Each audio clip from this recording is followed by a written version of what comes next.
오늘 말씀의 제목은 악을 써서 악을 이길 수 있느냐라는 제목인데, 제목을 이렇게 했던 여러 이유가 있습니다만은, 보통 우리가 악을 쓴다고 하는 말 있잖아요. 악을 쓴다는 말로 악을 써서 악을 이길 수 있을까라는 질문이기도 하지만, 악을 사용하여 라는 뜻도 되겠죠. 악을 사용해서 악을 이길 수 있는 것인가? 다시 말하면 악을 이기기 위해서 우리가 악을 쓸 수 있느냐? 그러면 과연 이기는 게 맞느냐? 하는 그런 질문들입니다. 제가 어떤 경험이 있었냐면은, 아시안 마켓에 갔는데, 꼭 그분이 어느 나라 사람이라고 이야기하기는 싫지만, 아무튼 그 어느 나라 분이 운전을 하는데 굉장히 난폭하게 운전을 해요. 차를 세우는데. 그래서 참 눈살을 찌푸리는 거죠. 어떻게 저렇게 운전을 하고, 지나가는 사람한테 막 욕을 해대고 난리가 났어요. 비키라고, 자기가 차 대야 되니까 저리 가라고. 나올 때도 빵빵거리면서 나오는데, 그걸 옆에서 지켜봤단 말이에요. 근데 이제 정작 본인이 차에서 딱 내리더니 차를 이상하게 운전하는 사람한테 욕을 하기 시작하는 거예요. 저 따로 운전하면 안 된다 그러면서, 한국말은 아니었습니다. 막 손짓을 해가며 또 저렇게 운전하냐고. 정말 이 사람의 선악의 기준은 자기 마음입니다. 그렇죠? 지 마음대로입니다. 지 마음대로. 여러분, 죄가 뭘까요? 일반적으로 말할 때 보통의 죄는 옳지 않은 짓이라는 말을 하죠. 옳지 않은 짓입니다. 근데 진짜 잘 생각해보고 깊이 있게 생각해보면 사실은 옳은 짓이 죄입니다.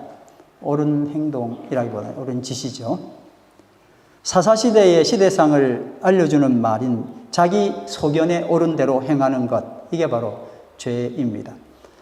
왜냐하면 우리는 그렇게 고의로 죄를 짓는 것보다는 내 소견에 옳게 했기 때문에 죄라고 생각하지 않는 그 세련된 죄를 짓고 있기 때문에 그렇습니다. 죄는 자기가 옳다고 여기는 것들 대부분 죄입니다. 이 옳음으로 더 문제가 되는 건 남을 정죄한다는 겁니다. 그래서 우리는 남을 정죄하는 정죄를 죄라고 인정해 본 적이 별로 없습니다. 어떻게 나의 옳음이 죄가 되냐라는 거죠. 성경은 이렇게 말합니다. 다 같이 읽습니다. 로마서 12장 17절 시작. 아무에게도 악을 악으로 갚지 말고. 로마서 12장 21절 말씀 또 읽습니다. 시작. 악에게 지지 말고 선으로 악을 이기라. 그러니까 아무에게도 악을 악으로 갚지 말래요. 방법이 없네요, 그러면. 그리고 또 말씀하시기를 악에게 지지 말고 선으로 악을 이기라. 그러니까 악을 악으로 이길 방법도 없고, 그건 이미 악이기 때문에 이긴 것도 아닌 거예요. 그렇죠? 악으로 악을 이겼다 해서 이겼는지는 모르지만 이긴 게 아니더라는 겁니다. 그래서 주신 이야기가 선으로 악을 이기라 하는 겁니다. 만약에 이 말씀이 없었다면, 그리고 이런 성경 말씀의 기준이 없었다면 우리는 다음과 같은 갈등을 하지 않아도 됩니다. 악을 응징하는데 그 방법이 악해도 되는 것 아니냐 하는 거죠. 그래서 우리가 많은 드라마를 볼 때 거의 법이 해결 못하는 것, 정의의 용서가 나와서 자기가 해결을 다 하는 걸 얼마나 속 시원하게 생각합니까? 아유, 드디어 이 묵어 있었던 이 짐이 다 풀리네. 저 홍길동이 나와서, 의적이 나와서 결국 문제를 해결해 주니까요. 네. 악이 악으로 악을 갚아내는 거죠. 우리는 요한복음 오늘 8장을 읽었는데, 가늠하다 현장에서 잡혀온 여인 이야기만 나오면 늘 의문을 갖거나 혹은 우리가 상상하는 게 뭐냐면, 예수님이 땅에 쓰신 것입니다. 뭘 쓰셨을까? 굉장히 궁금해합니다. 그리고 거의 다 우리가 합의해서 얻어내는 정답을 하나 가지고 있는데, 저 사람들의 죄를 적었을 것이다. 박수지, 자기가 이제 감춰놓은 죄가 있을 건데 아무도 모르는 죄인데 예수님은 다 아시잖아요. 그러니까 탁 쓴 거예요, 땅바닥에. 이랬을 것이다. 이렇게 생각을 하는 거죠. 여인을 붙잡아온 그들이 자기 죄가 땅바닥에 드러난 것을 보고 슬금슬금 자리를 피했다고 그렇게 믿기도 하고 너무나 믿고 싶은 거예요. 그러나 성경은 그들이 슬그머니 자리를 내뺀 이유를 이렇게 기록하고 있습니다. 여러분 한번 보십시오. 뭐 때문에 이 사람들이 나갔는지. 요한복음 8장 7절에서 9절 시작. 이에 일어나 이르시되 너희 중에 죄 없는 자가 먼저 돌로 치라 하시고 다시 몸을 굽혀 손가락으로 땅에 쓰시니 그들이 이 말씀을 듣고 양심의 가책을 느껴 어른으로 시작하여 젊은이까지 하나씩 하나씩 나가고 오직 예수와 그 가운데 섰는 여자만 남았더라. 여러분 뭐라고 되어 있습니까? 그 사람들이 슬금슬금 빠진 이유는 말씀을 듣고 쓴 글을 보고가 아니고 말씀을 듣고 나가대. 이 사람들이 저 여자 어떻게 할 거야 하고 뭐 한두 사람이 이야기하는 게 아니고 붐을 만드는 거예요. 그래서 예수님이 이렇게 막 놀란 표정이 아니고 그냥 땅바닥에 앉아서 뭐라고 쓰셨어요. 그랬는데도 계속 말을 했어요. 그거 쓰는 걸 보고도 말을 그만두지 아니한지라 계속 말을 하는 거예요. 어떻게 할 거야? 그러는데 예수님이 이제 그 행동을 가만히 보고 계셨던 게 아니라 땅바닥에 글을 쓰시다가 그리고 슬쩍 이 말씀을 하시는 거예요. 너희 가운데 죄 없는 자가 먼저 돌로 치라. 그리고 다시 또 땅바닥에 글을 쓰시는 거예요. 이 장면이에요. 그런데 우리는 왜 이 말씀과 다르게 예수님이 서기관과 바리새인들이 꼭꼭 숨겨둔 죄를 땅바닥에 쓰므로 만천하에 그들의 죄를 다 드러내서 반격을 가했다. 정말 쌤통이다. 이렇게 믿고 싶은 걸까요?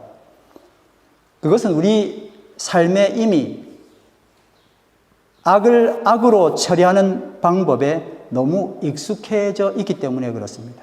우리 삶은 그냥 악을 악으로 처리하는 게 굉장히 능숙해져 있다는 거예요. 맞습니까? 저는 절대 그렇지 않습니다. 예를 들어서 여보 이런 짓 하지 말라 그랬지. 남자가 그러든 여자가 그러든 할 겁니다. 왜 맨날 똑같아? 당신이 애야? 이럴 때 나는 어떻게 반응을 합니까? 악을 악으로? 악을 손으로? 내가 어린애라고? 사람을 뭘로 봐? 참 되게 세련되게 말하네 저는. 이런 짓이라고? 당신 말버릇 그게 뭐야? 뭐 맨날이라고? 어제는 안 했거든? 말 끝마다 다 기분 나쁘고 우리는 다 토를 달고 다 이야기할 수 있고 그 정도 능력이 다 있지 않습니까? 나를 뭘로 보고? 학교에서 친구를 때린 아이가 선생님께 야단 맞고 집으로 돌아왔는데 아빠가 훈육을 합니다. 그 방법이 어떠해야 합니까, 여러분? 그런데 아빠가 아이에게 너 때리지 말라 그랬지 라면서 때리면서 교육하는 건 어떻게 생각하십니까? 악을 악으로 갚는 거죠. 걔는 그렇게 맞음으로 맞는 방법으로 다른 애를 훈육한 거예요. 자기는 맞으니까, 그렇죠? 자기가 틀려서 뭐 설마 아이를 때렸겠습니까? 우리는 그건 믿는 거죠. 그러니까 때림으로 때리는 것으로 해결을 본 교육을 받은 아이는 또 때리는 거예요. 이게 악순환입니다. 우리는 악한 것을 악한 것으로 되갚아 주는 연습들을 너무나 많이 평소 때 해온 거죠. 여러분, 악을 이길 것인가? 이길 수도 없겠지만 과연 악을 이길 선한 방법이 있기는 한 건가 하는 질문을 할 수밖에 없습니다. 요한복음 8장이 바로 이 갈등으로 시작이 되는 것입니다. 여기에 서슬퍼런 고발자들, 그리고 자기 이익에 기대어서 살아가는 군중들, 그리고 이 사람이 피해자인지 정말 진짜 범죄자인지 구별하기 힘든 한 여인, 이렇게 모여 있습니다. 우리 세상 군상과 똑같아요. 누가 누군지 정말 구별이 안 됩니다. 다 피해자 아니면 범죄자. 더구나 서기관과 바리새인들은 올가미를 씌워서 가늠한 여인을 잡아온 것처럼 예수님에게도 또 올가미를 씌우는 중입니다. 지금 이제 걸려들기만 하면 예수님이 거기 들어가는 거예요. 그래서 예수님을 피해자 아니면 가해자로 또 끌어들이고 있는 겁니다. 예수님이 그들이 씌웠던 올가미 속에 들어오는 것은 그들이 한 질문 중에 어떤 말을 해도 결국 예수님은 가해자가 되거나 피해자가 될 수밖에 없게 되는 겁니다. 이들은 예수님이 무슨 대답을 해도 어둠의 악순환, 진흙탕 싸움에 말려들도록 판을 짰습니다. 그리고 어디 갈 데가 전혀 없도록 보인 겁니다. 바로 이것이 세상의 축소판, 올가미처럼 도처에 깔린 이 세상, 거기에 빠지기만 하면 피해자 아니면 우리는 가해자가 되는 세상에 살고 있습니다. 그런데 예수님은 이 올가미에 걸려들지 않았습니다. 여러분, 이 키를 오늘 딱 보셔야 됩니다. 예수님은 여기에 걸려들지 않으셨습니다. 그게 뭐냐? 너희 가운데 죄 없는 자가 먼저 돌로 치라. 그 말을 우리가 너무 잘 들었는데 이 키가 뭐냐는 거예요. 그 이유는 바로 예수님은 어떤 사람도 정죄하시지 않았기 때문에 올가미에 빠져들지 않았습니다. 뭐 하지 않으셨다고요? 이게 포인트예요. 그리고 그 말씀과 함께 누구든지 죄 없는 자가 먼저 돌로 치라는 이 말씀을 하심으로 거기 있는 누구도, 거기 있는 정말 예수님뿐만 아니고 거기에 있는 어떤 사람도 이 죄악의 구렁텅이에 다시 빠지지 않도록 하신 거예요. 다 거기서 구출해내셨어요. 고발자들은 돌을 내려놓고 슬그머니 자리를 피했습니다. 여러분, 원래 죄라는 게 보이면 두 가지 행동을 하는 거예요. 하나는 죄송합니다, 내를 씻어주십시오, 내가 정말 잘못했습니다 하든지, 안 그러면 도망가든지 둘 중에 하나예요. 그렇죠? 죄가 드러났을 때, 자, 이 사람들은 이제 심판하는 일을 멈추고 돌을 땅바닥에 내려놓고 그냥 부끄러워 도망을 갔습니다. 예수님께서 그 모습을 보시고 이렇게 말씀하십니다.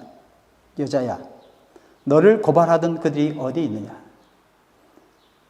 고발도 정죄지요. 자, 계속했습니다. 시작. 너를 정죄한 자가 없느냐? 뭐 한 자가 없느냐?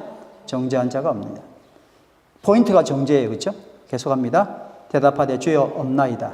예수께서 이르시되 나도 너를 정죄하지 아니하노니 가서 다시는 죄를 범하지 말라 하시니라. 예수님은 여기 지금 고발, 정죄 정말 정죄가 계속 나오죠. 그렇죠? 예수님은 그 여자를 정죄하지 않으셨습니다. 어떨 때는 정죄하시거든요. 그런 식으로 살면 안 되라고 야단치시는데 지금 이 장면은 예수님의 빛과 연관되어 있기 때문에 정죄하실 수가 없어요. 그래서 지금 정죄가 굉장히 중요한 겁니다. 예수님은 정죄하지 않으셨는데 그 여자 죄 지은 걸 옹호를 하거나 그런 게 아니에요. 죄를 싫어하세요. 근데 왜 정죄하지 않으셨냐? 이게 포인트죠. 그렇죠? 왜 정죄하지 않으셨을까요? 정죄는 여러분 잘 아시는 것처럼 지적은 돼요. 거울과 똑같아요. 그냥 보면 아이고 내가 뭐 더러운 게 묻었구나. 지적은 되는데 거울이 나를 해결해 줄 수 있는 게 없어요. 뭘 해야 돼요? 거울이 나한테 물을 막 틀어줍니까? 씻으라고 비누를 줍니까? 아니요. 그냥 거울은 더럽다는 거예요. 정죄는 그냥 더럽다는 거예요. 정죄로 할 수 있는 것 아무것도 없습니다. 치료도 불가능하고 회복도 불가능합니다. 오히려 정죄는 그 사람 마음을 닫게 해서 그 어두움을 지속할 뿐입니다. 정죄는 악을 이기는 방법은 이기지 못하지만 악을 대항하는 방법은 될 수 있지만 정죄로서는 승리할 수 있는 길이 없습니다. 그런데 우리는 여러분 솔직히 말해서 정작 우리가 정죄로 치료받아 본 적이 있습니까? 그런데 상황만 되면 상대를 치료한다고 아까 그 중국분 남자분처럼 중국이라고 이야기했네요 제가 그분처럼 그냥 또 나는 그 정죄를 들고 또 정죄를 하는 그런 나의 얼음으로 정죄하는 사람이 되고 마는 겁니다. 예수님은 가늠한 현장에 잡혀온 이 여자 사건으로 자신을 나는 세상의 빛이라고 선포하셨습니다. 예수님 뭐라고 하셨다고요? 나는 세상의 빛이라. 제가 전에도 말씀드렸지만 그 어마어마한 정말 이 타이틀이 대단한, 나는 세상에 대단하잖아요. 근데 왜 이 말을 5천 명 먹이셨을 때나 뭐 이렇게 큰 기적을 베푸시고 좀 하면 얼마나 좋아요.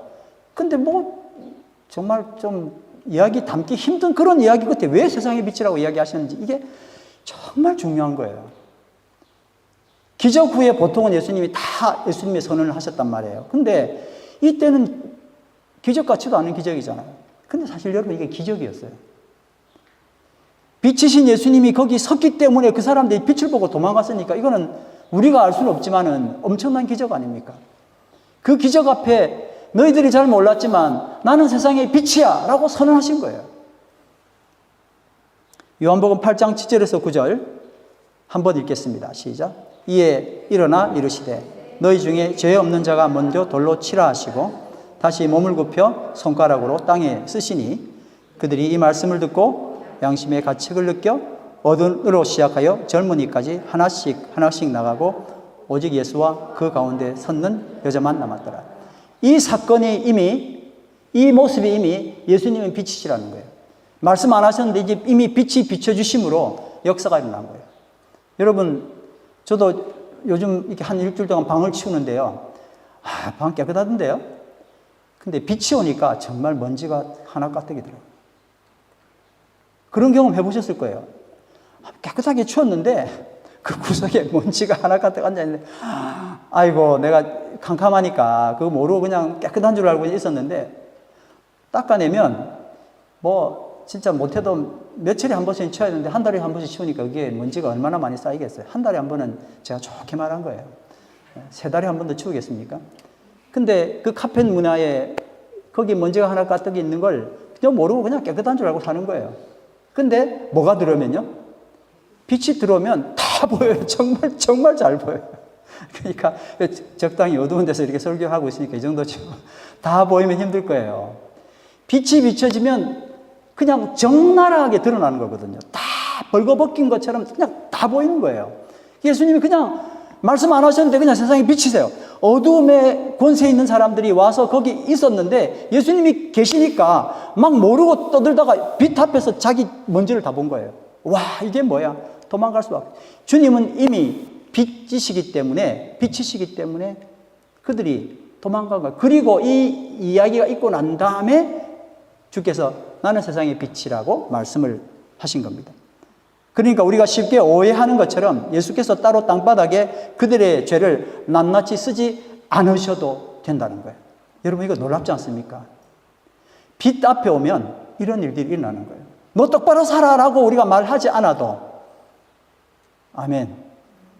우리는 그렇게 하고 싶잖아요. 근데 뭐만 되면 돼요?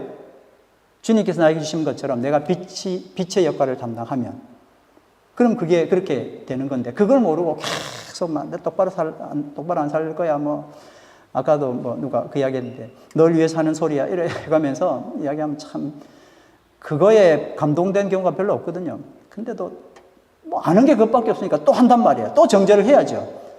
사실 내가 미치겠으니까 하는 거예요.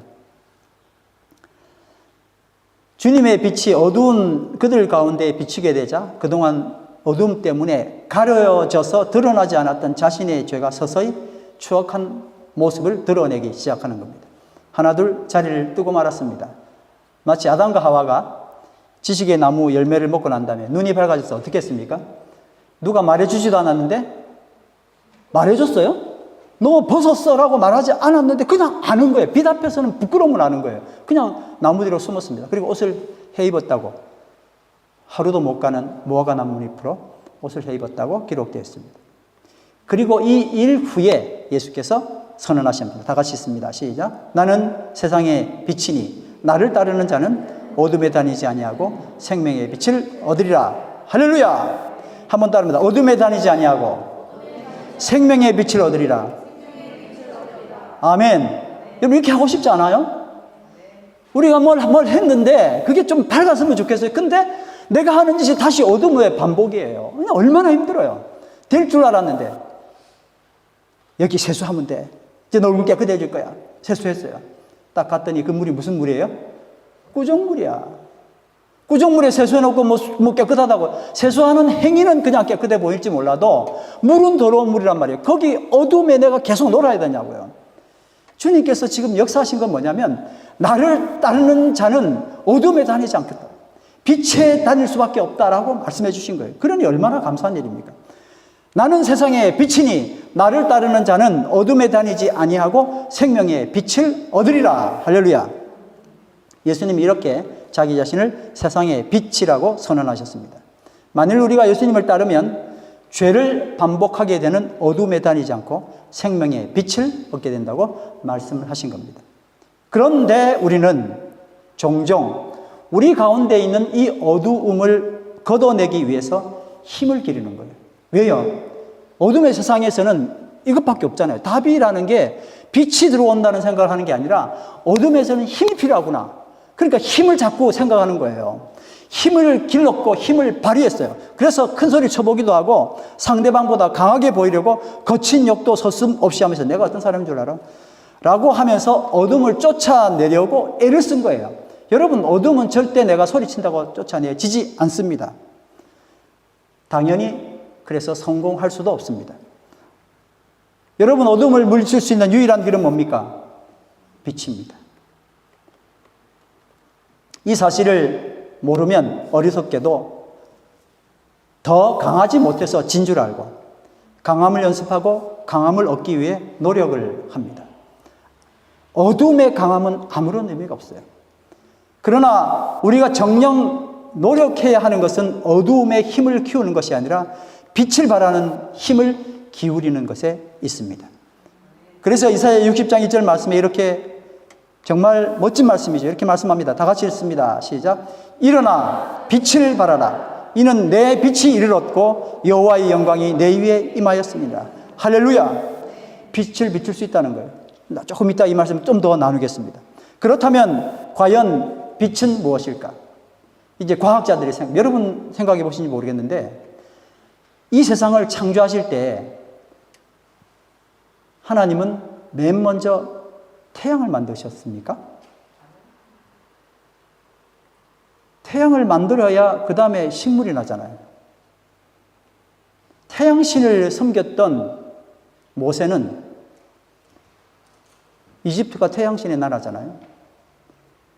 거기에 정말 전적으로 대적하기 위해서 첫째 날, 뭘 또 사실이지만 첫째 날 하나님이 뭘 만드셨다 그랬어요? 빛을 만드셨다 그랬어요. 원래 태양 만들었다 그래야 돼요. 태양을 만들고 난 다음에 일이 가야 그게 순서예요. 근데 지구가 있는데 태양은 나중에 만들어졌어요. 여러분 그거 믿으세요? 미치겠죠? 그게 말이 되는 소리냐고요. 근데 그냥 성경에 나오는 원리대로 모세가 진짜 반박해가면서 그걸 쓴 거예요. 창세기 1장에 그냥 바로 쓴 거예요, 모세가. 태초에 하나님의 천지를 창조하시니라 첫째 날 뭐 만들었다고요? 빛을 만드셨어요. 그리고 지구가 있고 난 다음에 태양이 만들어진 거예요. 이건 성경이 말하는 진리예요. 그러니까 세상의 사람들은 빛이라는 것은 그냥 태양인 줄 알았어요. 그렇죠? 근데 그게 아니라는 걸 과학자들이 발견한 거예요. 과학자들은 과학을 해야 되니까 앞뒤가 딱딱 떨어져야 되는, 우기는 거 말고 딱딱 떨어져야 되잖아요. 그러니까 뭘 생각했냐면 빛이 도대체 뭐냐고 엄청나게 고민을 한 거예요. 그랬다가 정말 양자역학이라는 것을 발견하게 되면서 이제 최근에 그 과학이죠. 엄청난 과학의 진보를 이룬 건데 양자역학을 하면서 뭐가 생겼냐면은 빛에 대해서 알게 된 거예요. 빛은 어떤 원소, 원자가 있으면 걔한테 원소, 원자라는 것도 굉장히 힘든 이야기예요. 아무튼 뭐 그런 게 있대요. 이거 있다는 것도 안 것도 대단한 거예요. 러더포드라고 하는 우리 100불짜리 나오는 그분이 그걸 발견한 거예요. 뉴질랜드에 100불은 최고 큰 돈이잖아요. 그분이 그 원자를 발견해가지고 뭐 엄청나죠. 대단한 과학자죠. 아무튼 원자가 있는데 거기 원자 핵이 있고 거기 위에 전자가 돌더라. 이걸 발견했어요. 전자가 도는지 눈에도 안 보이는데 어떻게 발견했는지 몰라요. 정말 대단한, 이 인간의 상상력이 대단하죠. 근데 이 원자에 어떤 에너지가 들어간 거예요. 그러면 이 돌던 전자가 뭔 생각을 해야 될 거 아니에요. 그대로 돌고 있으면 안 되죠. 그래서 얘가 자기보다 높은 층이 한 100층 될지 500층 될지는 아무도 몰라요. 조금 높으면 그 다음 층, 조금 높으면 그 다음 층으로 얘가 전자가 갑작스럽게 이동을 한다는 거예요. 이동해서 저 위에서 팽 돌다가 거기는 자기 자리는 일단 아니잖아요. 돌긴 돌아도. 그러니까 원래 자리로 내려오고 싶은 거예요. 에너지를 받았다가. 그래서 원래 자리로 딱 내려오면서 에너지가 나와야 되잖아요. 그렇죠? 받은 에너지 때문에 올라갔는데 내려올 때는 에너지가 생기는 거예요. 그래가지고 탁 나오면서 보내진 게 그게 빛인 거예요. 그러니까 하나님과 연관되지 않고 과학적으로 발견한 빛은 딱 요거예요. 어렵겠지만 저는 이 영상만 종일 봤어요. 또 보고 작년에도 보고 그작년에도 보고 계속 봐가지고 저도 한번 이해해 보려고요. 이 양자역학 이해하는 사람이 오히려 바보래요. 양자역학은 이해가 잘 안 된답니다. 아무튼 빛은 그렇게 된대요. 한번 제가 읽어보겠습니다. 보통 빛은 원자나 분자가 높은 에너지 상태에서 낮은 에너지 상태로 이동할 때 만들어진다. 원자 핵 주변을 돌고 있는 전자가 안정감을 유지하기 위해서 낮은 에너지 상태로 이동할 때 방출된 에너지가 빛이다. 그렇게 빛을 정의를 했습니다.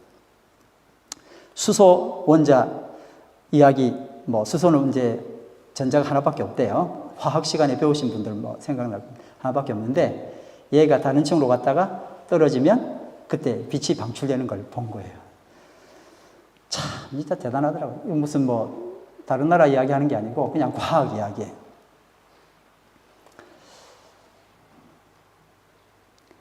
다시는 죄를 범하지 말라라고 주님께서 당부하셨는데 우리는 옛날에 이 이야기를 그냥 쑥 그래, 예수님 죄를 싫어하시니까 죄 범하지 말라는구나 정도로만 생각했을 거예요. 여러분, 늘 죄에 있는 그런 죄의 상태 뿐만 아니라 너 언제 간음하는지 이렇게 지켜보는 사람들이 그 많은 상황 가운데 있는 여자는 과연 죄를 안 지을 수 있습니까? 이게 힘든 거잖아요. 근데 예수님이 무슨 여자한테 100kg짜리 엿기 들면서 늘 엿기 들고 있어. 그거하고 똑같은 거예요. 당장 내려놔야 돼요. 힘들어서 못해요. 근데 예수님이 하신 말씀이 다시는 죄를 범하지 말라 그런 거예요. 정말 가능합니까? 요한복음 8장 12절 말씀 같이 읽겠습니다. 시작. 예수께서 또 말씀하여 이르시되 나는 세상의 빛이니 나를 따르는 자는 어둠에 다니지 아니하고 생명의 빛을 얻으리라. 예수님은 예수님 자신을 생명의 빛이라고 선언하셨습니다. 만약 우리가 예수님을 따르면 반복되는 죄, 어둠에 다니지 않을 거야 라고 말씀하십니다. 그리고 어둠에 다니지 않을 뿐만 아니라 생명의 빛을 얻게 돼 라고 주님이 말씀하셨습니다. 최초의 빛은 하나님 자신입니다. 요한 1서 1장 5절 말씀 시작. 곧 하나님은 빛이시라. 그에게는 어둠이 조금도 없으시니라. 그분은 빛의 시작이시며 빛의 시여자이십니다. 하나님이 계시지 않으면 어떤 원소도 사실상 빛을 낼 수 없습니다. 요한복음 1장 9절 말씀 다 같이 읽습니다. 시작. 참 빛 곧 세상에 와서 각 사람에게 비추는 빛이 있었나니. 아멘. 시편 36편 9절 말씀 시작. 진실로 생명의 원천이 주께 있사오니 주의 빛 안에서 우리가 빛을 보리이다. 아멘. 그 하나님께서 나를 이 세상의 빛으로 부르신 겁니다. 예수님은 이렇게 말씀하셨습니다. 너희는 세상의 빛이라. 다 같이 합니다. 너희는 세상의 빛이라. 그러니까 하나님처럼 빛이 아니고 또 다른 빛입니다. 달이 태양빛을 받아서 빛을 비추는 것처럼 우리는 또 그런 빛입니다. 그렇게 왜 말씀하셨냐면 그 이유를 조금 더 밝히셨는데 에베소서 5장 8절에서 9절 말씀입니다. 시작. 너희가 전에는 어두움이더니 이제는 주 안에서 빛이라. 빛의 자녀들처럼 행하라. 빛이라 하셨어요. 답니다. 너희는 세상의 빛이라. 시작. 이게요, 빛이 돼야 돼. 빛을 끌어모아. 이 말이 아니고 그냥 빛이래요. 빛. 선언이에요. 그렇기 때문에 이제 어떻게 하라는 거예요?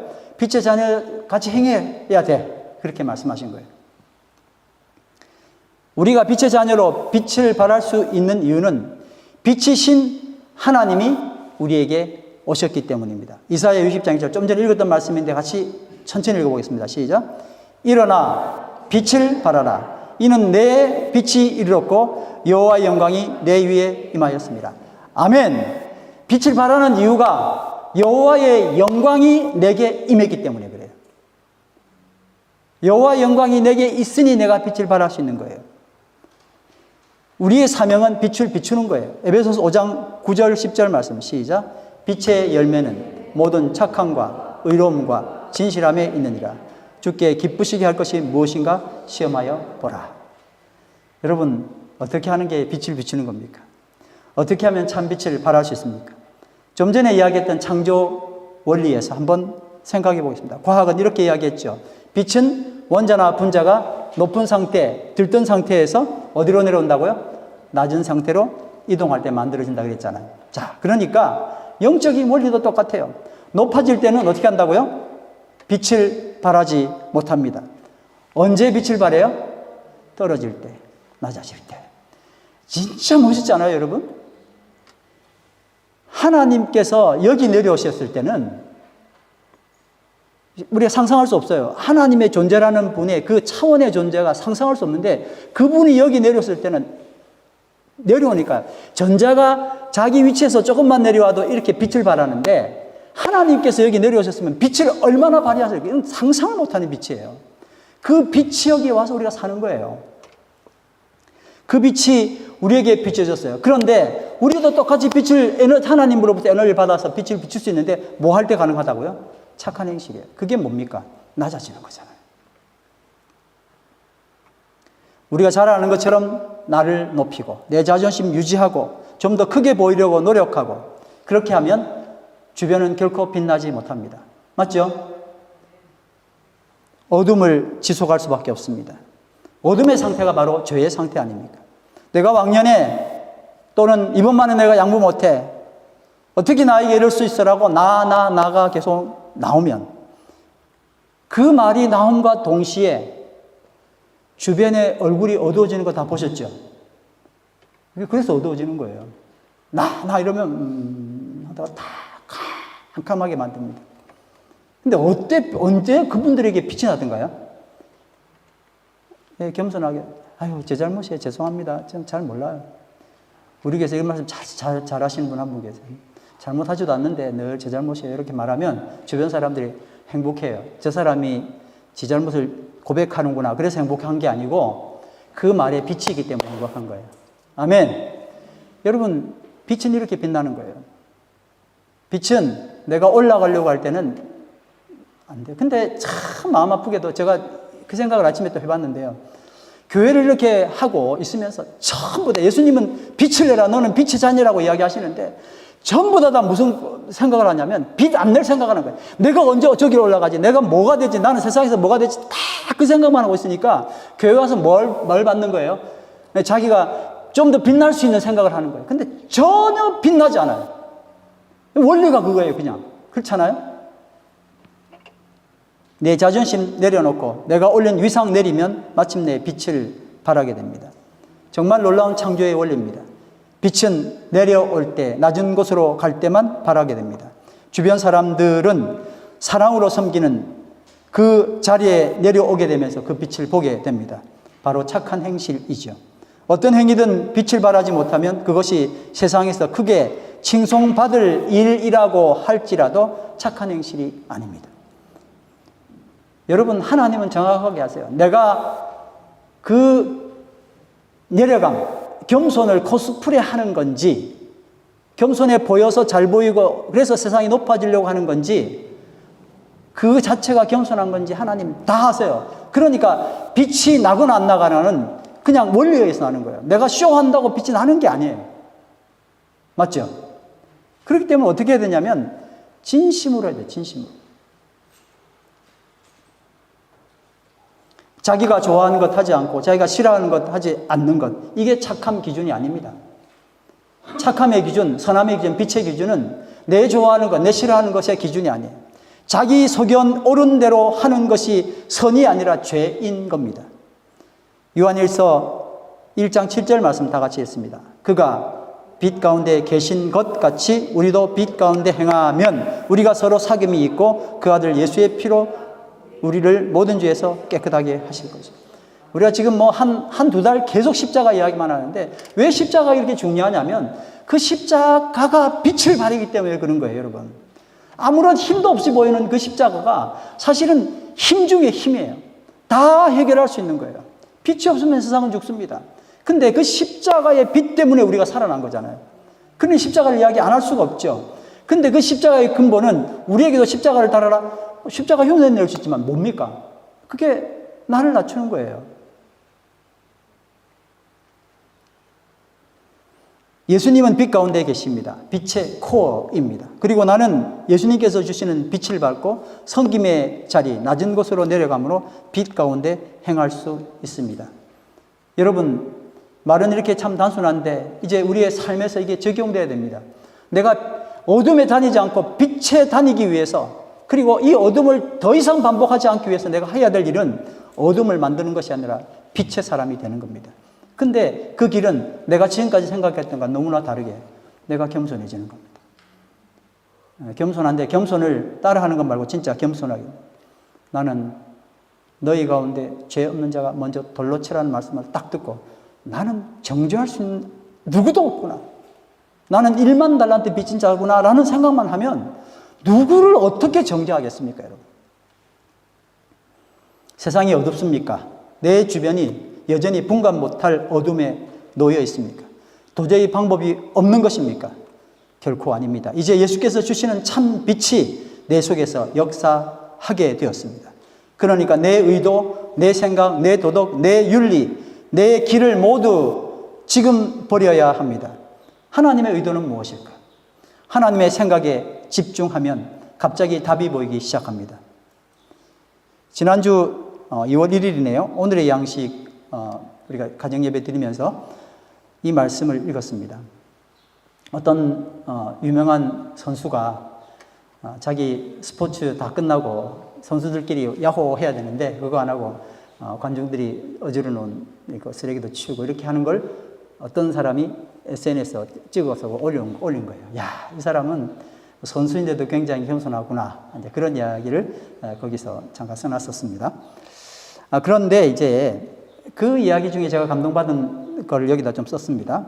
우리도 그리스도를 본받아 청소를 하고 수리도 하고 음식도 나눌 수 있지만 정말 잘 본받는 것은 다른 사람을 대하는 우리의 태도가 달라질 때일 것입니다. 예수님을 본받아야 될 최고 중요한 본받을 것은 어떤 행동도 있지만 그 사람을 대하는 태도가 바뀌어야 된다.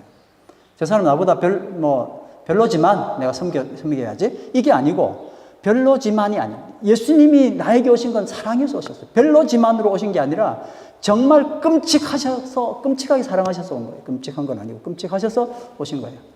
아멘? 그래서 예수님이 나를 대하시듯이 다른 사람을 대하는 태도 자체가 바뀌는, 이게 진짜 겸손인 거예요. 그렇게 해야만이 이게 자동으로 흘러갈 수 있어요. 맞죠? 가늠한 여인을 잡아온 사람들은 악으로 악을 이기는 원리를 합법화했습니다. 그리고 사람들은 예수님께 이 여인에게 돌을 던져서 죽일지 말지를 결정하라고 윽박지릅니다. 이 여자를 살려두라. 이런 말이 예수님 입에서 떨어졌다면 사람들은 진짜 벌떼처럼 달라들어서 예수님께 율법을 무시한 죄를 물어 그분을 다시 공경에 빠뜨리는 피해자 만들고, 이 세상은 악으로 악을 이기는 이 원리, 이기지도 못하지만 이긴다고 말하는 이 원리밖에 없어요. 세상은 그렇습니다. 그러나 악으로 악을 이기면 그것이 이미 악입니다. 그래서 우리는 이 악이 반복되는 고통의 딜레마에서 벗어나지 못하고 계속 이렇게 세상을 살고 있었던 거죠. 그 중에 가장 중요한 게 바로 나의 오름입니다. 나는 내 오름이 빛이 될 줄 알았습니다. 너를 위해서 하는 소리야 라고 말했습니다. 그러나 실상은 그게 어둠이었고 죄였습니다. 나의 그 오름으로 누군가를 정죄한다고 그가 바뀌는 일도 별로 없습니다. 어둠을 더 지속할 뿐입니다. 그러나 빛이신 예수님께서 오셔서 선으로 악을 이기는 원리를 주심으로 그 악의 반복을 끊어주셨습니다.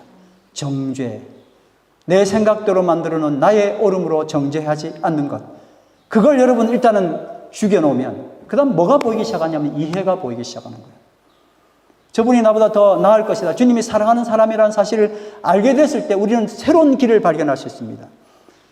자, 같이 있습니다. 예수께서 일어나사 다 같이 여자 외에 아무것도 없는 것을 보시고 이르시되 여자여 너를 고발하던 그들이 어디 있느냐? 너를 정죄한 자가 없느냐? 대답하되 주여 없나이다. 이게 주님께서 말씀하시는 예수 찬양 공동체, 천국 공동체인 거예요. 너를 정죄한 자가 없느냐? 없습니다.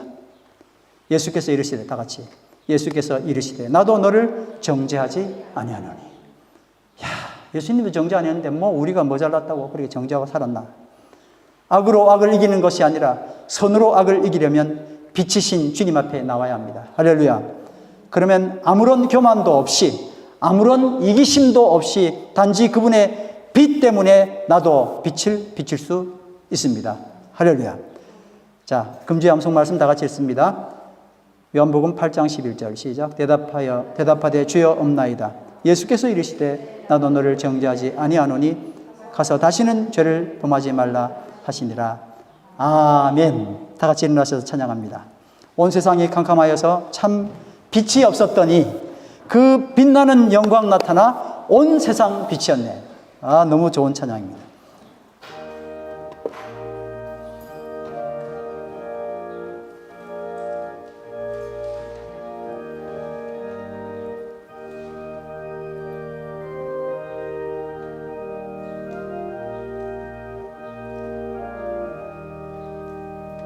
온 세상이 캄캄하여서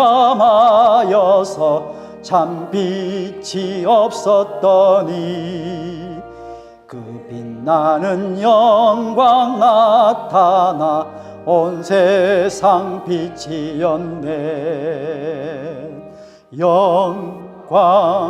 영광의 주, 영광의 주, 밝은 그 빛 내게 비추었네. 영광의 주, 영광의 주, 이 세상의 빛은 오직 주 예수님.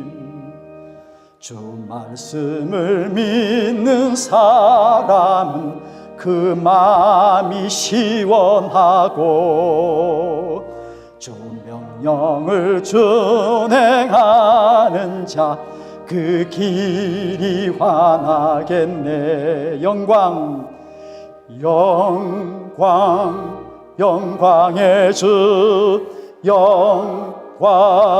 영광의 주, 밝은 그 빛 내게 비추었네. 영광의 주, 영광의 주, 이 세상의 빛은 오직 주 예수. 죄 가운데 사는 사람은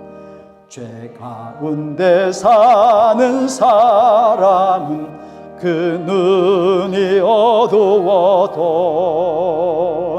그 죄악을 씻는 날에는 그 눈이 밝아지네.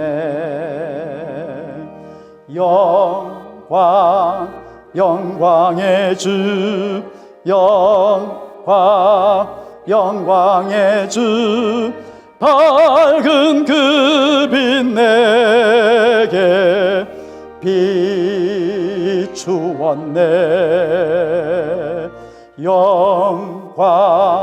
영광의 주, 영광의 주, 이 세상의 빛은 오직 주 예수님. 할렐루야. 우리 함께 합심하여 오늘 말씀을 생각하시면서 기도하시겠습니다. 사랑의 아버지 하나님, 주께서 오늘 저희들에게 허락하신 은혜를 감사합니다. 온 세상이 캄캄해서 참 빛이 없었고, 그래서 우리는 어둠 가운데서 나름의 궁리들을 하고 살았었습니다. 그러나 이제 주님께서 우리에게 나타나셔서 온 세상에 비춰주시고, 악으로 악을 갚는 것이 아니라 악을 선으로 갚음으로 이 지옥 같은 세상을 주님께서 밝히시고 이 허덕임에서 벗어날 수 있도록 구원 주신 것을 감사합니다. 이제 우리의 삶이 어둠에서 벗어나서 참빛이신 주님을 따르며 이제 빛을 내는 빛의 자녀처럼 살아갈 수 있도록 주님 축복하여 주시옵소서. 하나님, 이제 저희 마음 가운데 있는 어둠을 물려주시길 간절히 바랍니다. 나를 세우고자 했던, 나를 올리려고 했던, 나를 힘들게 했던 모든 사람들을 대항하여 힘을 발휘하고 했던 우리의 어리석음을 주님 이 시간 용서해 주시고, 빛을 발하는 사람, 주님을 따르는 참빛의 사람으로 살아갈 수 있도록 인도하여 주시옵소서. 예수님 이름으로 기도드립니다.